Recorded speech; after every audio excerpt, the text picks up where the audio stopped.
This is part 9, the burden of proof for enforceability of a Texas non-compete. Who has the burden of proof? Well, before we can get to that question, we have to ask a more fundamental question, which is the enforceability of a non-compete a question of law or a question of fact? I'll tell you right now, there are many Texas cases that will recite that enforceability of a non-compete is a question of law.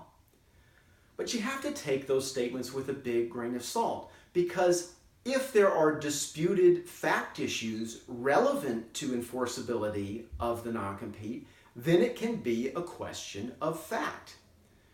For example, let's say there's a dispute about the reasonableness of the geographic area, and there's a fact issue about the size of the employee's sales territory.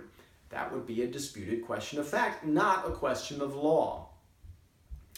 Another reason we know that enforceability can be a question of fact is that the Texas non-compete statute itself talks about the burden of proof on enforceability. Now, if there's a burden of proof, that means that there has to be evidence, and that suggests, again, that it could be a question of fact. The Texas non-compete statute, section 15.51, says that if the non-compete is tied to a personal services contract, which is the most typical type of employee non-compete, then the employer has the burden to prove that the non-compete is reasonable. That means if you represent the employer, be careful. You need to be prepared to offer evidence that the scope of the non-compete is reasonable.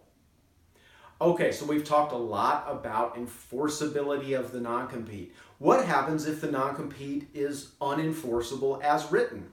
I'll talk about that in part 10.